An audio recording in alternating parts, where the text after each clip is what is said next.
Mr. Groves, Aha. first drop of the day. You're a goody. I can't believe that there aren't 50 boats out here. Well, it's a little bit inclement weather. You got to be a hardy fisherman to go in the rain and the wind like we are. And also, there's only how many cabins on this lake? Three? 3 cabins. 3 cabins. Yeah. You know, this is really something, John. And I've got to say something before I go any farther. Now that is a nice sportsman's release. What do you mean a good sportsman's release? Hi, I'm Darryl Choronzey. I'm with a good friend, John Groves. We're up at Ignace Airlines. And the fish you just saw me lose over the side was the first fish of the day. I've only been on the water 15 seconds, and that's the first time I dropped the jig. Stick with us, because we're going fishing. I'm going fishing all the time, and my baby's going fishing too. Bet your life that your sweet wife can catch more fish than you. Any fish will bite if you got the right bait. Now here's a little something that I'd like to relate. With my pole and my line, I'm going fishing. Yes, I'm going fishing. My baby's going fishing too. Going Fishing with Darryl Choronzey is brought to you in part by Yamaha, when you want the best. Abu Garcia, for life. Berkeley, catch more fish. And by Darryl Choronzey's Canadian Fisherman's Breading and Batter Mix.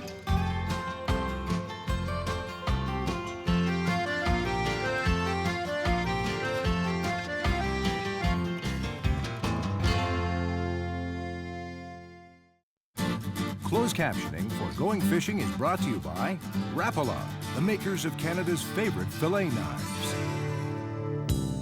Tucked far up in the northwest corner of the province of Ontario is a system of waterways, lakes and rivers that quite possibly offer the finest walleye fishing found anywhere on this globe of ours. Today, Choronzey and the crew are flying out of the Ignace Outpost main base with bush pilot Casey Folks to Metionga Lake, located 45 minutes northeast of Ignace, Ontario. Ignace Outpost is operated by Brad and Karen Greaves and offers anglers the option of fishing 9 fly-in lakes with the choice of 15 cabins. Word has it that limits of walleye can be hooked right off the dock in front of the cabin. So stay with us as Choronzey and Ignace Outpost Camp Manager John Groves enjoy a little walleye excitement only minutes after Darryl has stepped off the floatplane. You know what? I'm asking you which way you're going. The current's taking us one way. Yeah, but the fish is dragging us. The fish is dragging us. That's number 3 drop. This is number 3 walleye. John, what do the guys up here call them? They call them pickerel or are they calling them walleye? Most of our Americans call them walleye. Yep. Most of the local Canadians call them pickerel. Yeah. And what do you call them? Fish. I call them supper or headaches. Because I gotta take a hook out of a guy's hand, it's a headache. Well, I'll tell you what, honestly, and I every time I say this on air, the emails start coming in that I don't know what I'm talking about, but it's actually a walleye. Canadians call it a pickerel, and even in some of the books they'll say pickerel, but by rights it's a walleye, but I don't care whether it's a walleye or a pickerel. It's a great fighting fish, but not only that, there's not a finer fish in the pan, right? Oh no, they are excellent. You can't beat them. And we're sitting within 15 minutes of fish to pan. It's excellent. And once again, 3 drops to the lure, 3 fish, and we're not out here, we weren't gonna film. I said, look, let's just go out and play in the rapids and see what happens. And John says, hey, that's our little honey hole for the guys that don't wanna go too far from camp. Camp is only 100 yards away. Yep, it's a tester. You jump off the plane, you throw your gears in the boat, and you test everything over here and get her all set up and going, then you take off. Get your shoreline for supper here before you go anywhere. Get your bags unpacked. There you go again, John. That's 4 on 4, you know? This is neat. Maybe I'm not going to go anywhere except 100 yards from camp for the next couple days. I don't mind. It's easier on gas. Now, what's the big fish in this lake, John? The biggest walleye I've seen has been over 33 inches. Really? Yeah. And you've got a healthy population because you told me there's a lot of cigars back in the bays. Oh yeah, it's the nursery bay over there by my cabin in that back bay. It's just loaded with little guys. I don't want to say this, John, but someplace in southern Ontario? That's a big fish. Yeah, that's a keeper. Yeah, I can believe it. I feel sorry for them. They don't get a chance to come up here. John, Yeah. 6 down, 6 fish. You're going to wear me out. Me out. Well, I'll tell you what. I don't think I've come off a float plane and you know, dropped the jig 6 times down and 6 fish. Now, you've got 2 parts of a lake here, right? Yeah, we've got, actually, we got a system of about 4 lakes that we can fish from here. John, actually, this lake is an upper and a lower? Yeah, we got what we're on right now. We're calling this Metionga itself, Big Met, and what you see up above the rapids behind us here, that's Little Met. Okay. Or Upper Met. And you said to me when I got off the plane, I said, where's the hottest action? You said everywhere, so we came here. But you actually said up on the bigger lake, or on the upper lake, you've got a little bigger walleye. We've got a little bigger right now because the water is a little warmer, Yep. and they've hit a little more action, and the bigger ones are starting to be more active. Okay. So when we get a chance to get up there after you wear them out, Yeah. we'll go up and try that. How long has it been since the spawn's been off? Oh, I would say we're probably looking about 4 weeks at the most right now. Okay, and a lot of times you'll see female walleye spawn drop back in the holes, you know, and they're recuperating from the spawn, Oh, yeah, right? a couple of weeks is not uncommon never to catch a hen after spawn. You know, and Yeah. these are probably, you're saying this is colder water here, so you could be getting a lot of males here, and you've got the, up there where the water warms up, they've recuperated faster, so we'll see those big females. Yeah, they'll be up top. You'll have better luck on the bigger stuff up above. This is something, buddy. And down up there, it's more sand too. Okay. That has a little effect on them. And now for the Darryl Choronzey's Canadian Fisherman's Breading and Batter Mix Campfire Comment. You know, I've got Randy Ford on one side of me, Mr. Walker Dowers, and Mr. Deeper Diver, right? And I've got on the other side John Snyder from Owen Sound. How many years you lived in Owen Sound? All my life, Darryl. I've been here, geez, I hate to tell you, 59 years. Now, Snides, honest to God, I used to come to Owen Sound from Burlington, right? When I was 7, 8 years old. And in the old days, every kid that walked down the street in Owen Sound had a fishing rod on his, you know, over his shoulder. He was either going to a stream for brook trout or up the Sydenham River or off the breakwell at Johnny Allen's place, right? You don't see kids with fishing rods over their shoulders like the old days. What do you think the problem is? Well, there's a lot of different things going on. I mean, there's you know, in the old days, and I say the old days, but 30, 40 years ago, you know, when we were all kids, there wasn't near the things to do that there is to do today. And John, I can tell you what, you know, the problem with some of those things are. When I was a kid and when you were a kid, we turned on the TV, we had 6 or 7 stations on TV. We didn't have computers, we didn't have skateboards. I mean, we had to make do with what, you know, what it was, whether we were playing hockey on a rink or playing baseball, but we fished. Now, I think one of the major problems we've got today, and this was brought to me by a buddy of mine named Dan Gapin. He's an old timer. He's a fishing pro out of the States, right? Yeah. I said, how come kids don't fish today as much as they used to? And he says, well, in the old days, we only had those 6 or 7 TV stations. Exactly. We didn't have the computers. But he said, here is something that's really important. I said, what's that? When you turn on a TV show today, and I'm not being smart, and it's no knock on any of the other guys, because I'm the old down-home type, right? But no, you turn a TV show on, a fishing show, and for the most part, these guys are out there in their $50,000 bass boats. Yeah. They're using $500 worth of rods and reels in their hands, right? And a kid looks at it now and says, that's out of reach of me. And that's what Gapin told me, and I've talked to a couple other people in the States, and they're saying, wait a minute, let's get back to grassroots fishing. Like your first fish wasn't a rainbow trout or a salmon. It was probably a chub, a sucker, Exactly, or yeah. a bluegill. Yeah. So, hey, I'm just about out of the TV business. You know, in a couple of years, I'm planning on putting my feet up in the Keys. But let's educate the kids how to catch suckers, how to catch chubs, how to catch panfish. Put the bass and the big boats off to the side for a little while, and let's get back to the basics. Start the kids where fishing starts, and that's with our little fish. I agree with you, Darryl. I think one of the big things today is that the kids that have cottages and so on small lakes and everything are the kids that really have an advantage today because they can go to the end of the dock and throw a fishing rod in. But unfortunately, there's not enough of those kids have that opportunity. Going Fishing returns with more walleye action on Lake Metionga. Brad Reeves, now listen, I know that you're one half of the bosses of Ignace Outposts. smaller half. Who's the second half? My wife, Karen, she is really the brains behind the operation. I'm the brawn, she's the brains. I'll tell you what, I've been on a lot of outposts. I mean, this one is really good. This lake is named what? Metionga Lake. Metionga. Yeah. You've got walleye, you've got pike, and I don't know whether we're going to show it on today's show, but I picked up a 41-pound pike. And old Dan Gapin, you know, my idol, as far as I like to say, we were having one problem up there at the waterfalls. The fish would get up near the boat. Walleye, I mean respectable walleye, sure. and the northern pike would wallop them. We don't call that a problem here. That's a bonus, That's to, a bonus. to the experience, you betcha. You know, on this lake, and I'm seeing it, it's right across the northwest, you're allowed 4 walleye, 1 possibly over 18, right? 3 have to be under 18. But you're telling people, put the big ones back. Exactly. We're trying to encourage the big ones to go back because the philosophy, I think, is that you'll get more small walleyes out of 2 big walleyes than you will out of $1 million of effort. Well, and also, again, I don't really think, you know, and I don't, you don't push this, but you would rather see the shoreline just being had on the lake and don't take the fish over there. Exactly, Yeah. and that is our camp policy as well. And what it comes down to is we're selling the experience. We don't sell fish. We're not sell fishing. We're selling the whole experience, which But includes shoreline is a big part of that. And I'll tell you what, I enjoy it myself. I can tell. As you can tell. Listen, thank you very much. And I want to get out on the lake with you. What do you think? Well, let's go. Let's go. Let's go. John, 7 down, 7 fish. Careful you don't pull you over. John, what's the most fish you've caught in this lake yourself? Honestly? Yeah. Are you going to show the ministry? Nope. Okay. I've personally caught over 300 fish in a day. Yeah, as long as it's catch and release, there's nothing wrong with that, you know? No. Now, before we go any farther, that is 7 times I've dropped the jig down and 7 times that I've caught a fish. This is what you want to keep when you come up here for shore lunch. And I want to say this, and we're stating this a lot now.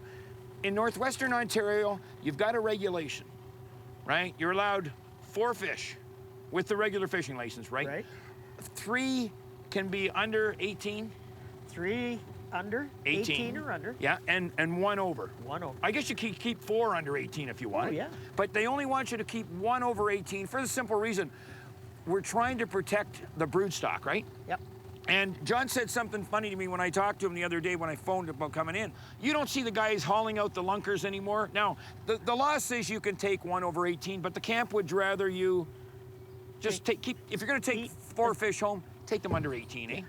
Well, we'd rather see the people eat as much as they want out here and leave the big stuff in, but quite often they're just taking home 2 or 3 fish for the spouse to have a bite on, and that's it. And you know, I've mentioned this on a number of shows this year already, and I'm not getting paid to say this, but these fiberglass mounts, where you can leave the big fish in the water to reproduce, these fiberglass mounts these days are actually the best looking things I've ever seen. They're as close to the real thing as possible. I think they are. I haven't actually seen them, but I've heard a lot of stories. They handle the cleaning and moving around a lot better than the natural. Oh yeah, I've got a buddy that does fiberglass mounts in Toronto, and nobody is as good as this guy as far as I'm concerned. He's won a bunch of world championships, but what he puts on the wall looks like it just came out of the water. Oh yeah, there's no reason it couldn't. No reason at all. Because the technology and the stuff they've got nowadays is just unbelievable. 8 down, 8 fish. I can't believe this. And you're saying that you're getting a lot of 2022s in here at night? Yeah, quite often. Just before they shut off for the night, the bigger stuff will come in out of the deeper water. Uh-huh. I'll tell you what. Where do you catch? Where do you catch? Is that 8 or 9? I don't know. You know, I don't know whether 9, that's 8 or 10. 9 down. I think that's 9 down and 9 fish. Where do you drop a jig 9 times down and catch walleye like that? Metionga! You can't beat it. You can't, you know? Again, just off the float plane, and look what we're getting. What a lake. After 40-odd years of venturing into the bush, Choronzey is still one of those anglers that will often bring a little too much in the way of fishing gear on his trips. In the good old days, Choronzey was happy to toss or troll silver or gold-plated Williams wobblers and whitefish spoons to lake trout, bass, walleye, pike, and brook trout. As the years passed, his favorites remained, but they were joined by a variety of newly colored finishes that were designed to fish in stained water, deep water, or on overcast days. The smallest of spinners, size 0 and 1, are lethal on brook trout, whitefish, and grayling, while mid-sized 2 to 4 spinners will trick any walleye or bass that swims. Finally, there's the simple grub and jig combination that probably account for more shore lunches than any bait in the north. In the good old days, whites, yellows, blacks, and chartreuse plastics were the choice of just about every angler that entered the bush. You also have a choice of tri-colored plastics, realistic plastics, and best of all, the new Gulp products that not only have better scent dispersion, but are biodegradable as well. You know, sometimes you're gonna see me going like this, and what I'm trying to do is keep the jig on the bottom so I can hook fish like this. but again, the trick is to keep your lure right on the bottom. If you can't keep it on the bottom, you're not gonna catch walleye. That's the smallest one so far. Yeah. Eh? I like to see those little guys. Well, if you can see fish like this, it's healthy. right? Yeah, you know you got a healthy fishery, eh? Like we came out of a lake, in northern Quebec about a month ago. You never saw any small fish, and you didn't see a lot of big fish, right? Yeah. And then you know you've got a problem. Yeah, you got to have all class sizes to be healthy. I think our management up here is, 2 steps ahead of the game. Yeah. They seem to be really doing it. But again, keep the jig on the bottom all the time, and you want to keep it slow. I mean, walleye are not They're bang, not bang, bang speedy feeders, fish. They like it slow.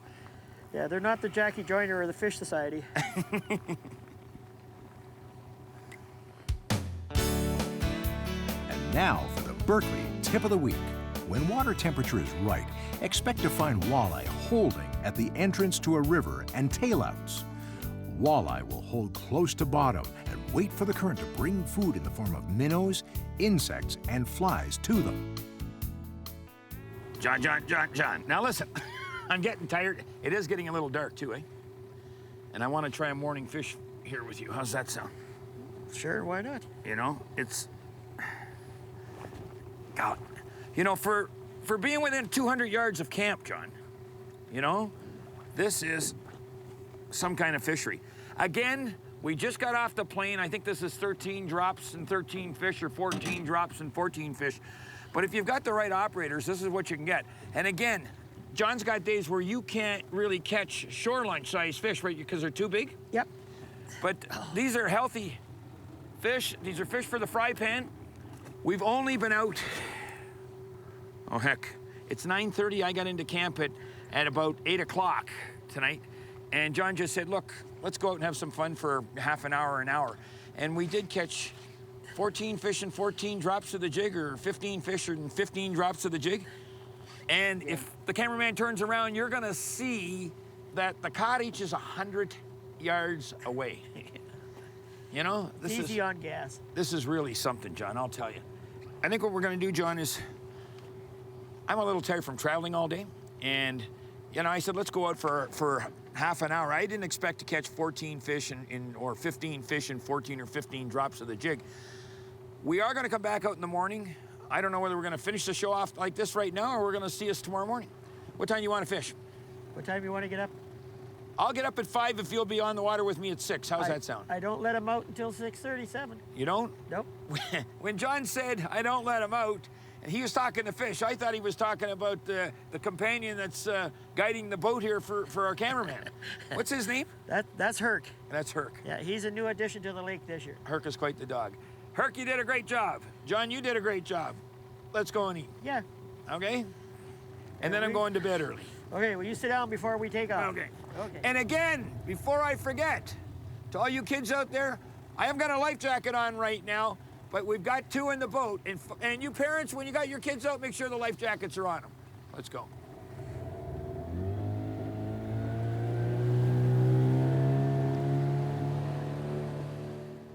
John, I gotta thank you. I mean, for the half an hour on the water last night and the 15 minutes this morning, put her there, buddy. Good done. Real quick on tackle. And again, I'm going to say this, and some people get tired of hearing it, but you don't need telephone poles and cable to catch walleye. Keep it simple. I'm running a 6-pound test, and it's a light action rod, and it's one of the super lines, right, the fire line. And I know when I'm fishing in these areas, it's off-colored or tea-colored water. So I always want the white. But this is a tri-colored jig. It's power grub, and it's white tail, purple on one side, blue on the other. I got the light action rods and the super lines, but I'm running the super lines for one simple reason. When I'm fishing with you, I want to keep that lure right on the bottom, and I'm pulling line off, right? Yeah, I noticed To that. keep it down. Well, if we start getting in deeper water, I don't want to open the bail. I'll strip it off, but when I'm stripping it off and I'm letting it fall, I'm holding it all the time so I can feel that fish. You couldn't go out on this lake, I don't think, and have the success that you're having without a fish finder, you know? Oh, no, you want to And- know where you are. And even with the power baits, when I come north and I'm fishing a lake I've never fished before, and even with the power baits, and they're lethal, I still take a minnow. It's like a little piece of sirloin. Yeah, just Yeah. a little center, a little extra attractive. Yeah, because the walleye comes up on that. And while you fish here all the time, are you fishing with baits pretty well all the time? Pretty well. It's the quickest, most efficient way. You know, Yeah. I still got that tail there flopping around, you know, attracting the fish. But if I've got the real McCoy on there, that's Double the the final trouble. trick. Double the trouble. Listen, John, again, thank you very much. Good. How long did we actually fish? Now, this is the morning after me arriving, but we were only on the water maybe an hour total, and I think, 15, 16 fish and 15 or 16 drops. Oh, easy. I think there was more, a couple more hits there that didn't quite stay on, but easy within an hour fishing, you had, 2 dozen fish anyhow. You know, and that's something. Especially on a lake I've never fished before. I think this is great. I'm going in for breakfast, buddy. Okay, well, there it is. Let's go for it. Going Fishing returns with the Napoleon Barbecue's Shore Lunch. John Groves, I've got to just say one thing and one thing only. Thank you. Thank you. Pleasure having you here. And thank you. And what's the name of this lake again? Metionga Lake. Metionga Lake. How far north are we of Ignace? We're about 70 miles, call it, northeast of Ignace. Fishing paradise. Right in heaven. Now, when I come north, I don't use forks. I'm going to use my fingers. Be my guest. Let's try her.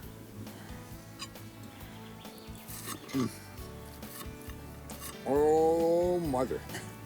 Oh, Melt in your mouth? listen, if you get the opportunity, don't ever pass up the chance to get north of Ignace, Ontario, right? What's the name of this lake one more time? Metionga Lake. Metionga. We'll see you next week. For more information on today's fishing location and other going fishing destinations, visit goingfishingtv.com. Going Fishing with Darryl Choronzey has been brought to you in part by Yamaha. When you want the best, Abu Garcia for life. Berkeley, catch more fish. And by Darryl Choronzey's Canadian Fisherman's Breading and Batter Mix. Going fishing.